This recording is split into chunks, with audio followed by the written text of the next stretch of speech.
Good morning once again. Arin ako sa akong car. Finish na Central and Super, but may other kami area. May mga kuwan pa kami Bichok ko damo pa mga plangga mapulo pa guro kapak.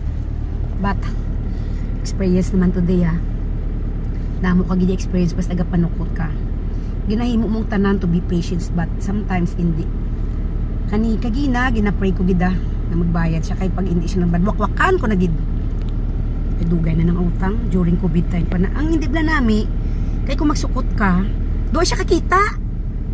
Dugay tindog mo, dugay hambal mo.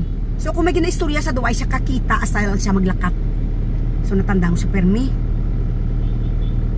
Kagina ginbalik ko na sa hambal ko pag hindi siya magbayad ng sabat wakwakon ko gini dugay-dugay ni utang niya permi lang buwas karong kagway kakita may lang kayo nagbayad, abi mo hambal ko mamabayad ka mamagin hambal ko ay nakagambal nga good morning namin mabay ka ma'am gusto sa kakita ko mga panukot sa utan mo wholesale sa mga utan dabi man sa nakot parang utang yan di ka ba magbayad mamabay ka ma'am ay sabi nyo pag wala siya ng bayad do gigil na gigil wakwakan ko gid siya wakwakan ko gitani may lang kayo nagbayad siya abi nyo kung pila ginasukot 20 na ginanig pangayo ko para maskin pa paano mabimbinan kagambal ko mama obra ka ma'am listahan para mabalaan mo ma'am kung pila na nabayad mo ano kadugay ang pagbayad mo ha mama para makita mo